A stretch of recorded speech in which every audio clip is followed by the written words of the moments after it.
ఆదాము నుండి అబ్రహాం వరకు 2000 సంవత్సరాలు, అబ్రహాము నుండి యేసుక్రీస్తు యొక్క జన్మ వరకు 2000 సంవత్సరాలు, యేసుక్రీస్తు యొక్క జన్మ నుంచి నేటి వరకు 2000 సంవత్సరాలు, మొత్తం కలిపి 2+2+2 మొత్తం ఏంటండి 6000 సంవత్సరాలు. బైబిల్ సెలవిస్తుంది, పేతురు రాసిన పత్రిక 3వ అధ్యాయము మనం చదివినటువంటి 8వ వచనంలో ఏముంది?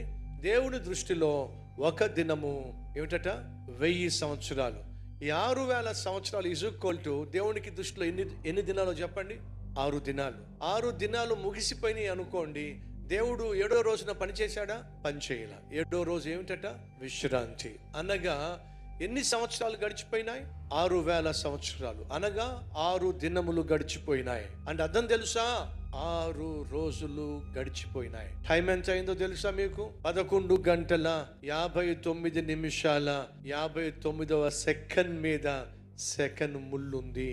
ఇంకొక సెకండ్ అయింది అనుకోండి, 7వ దినం వచ్చేస్తుంది. సహోదరులు సహోదరులు, చివరి గడియలో మనం ఉన్నాం. ఏ క్షణమైనా యేసుక్రీస్తు వచ్చేస్తాడు. కాబట్టి మనం సిద్ధంగా ఉండాలి.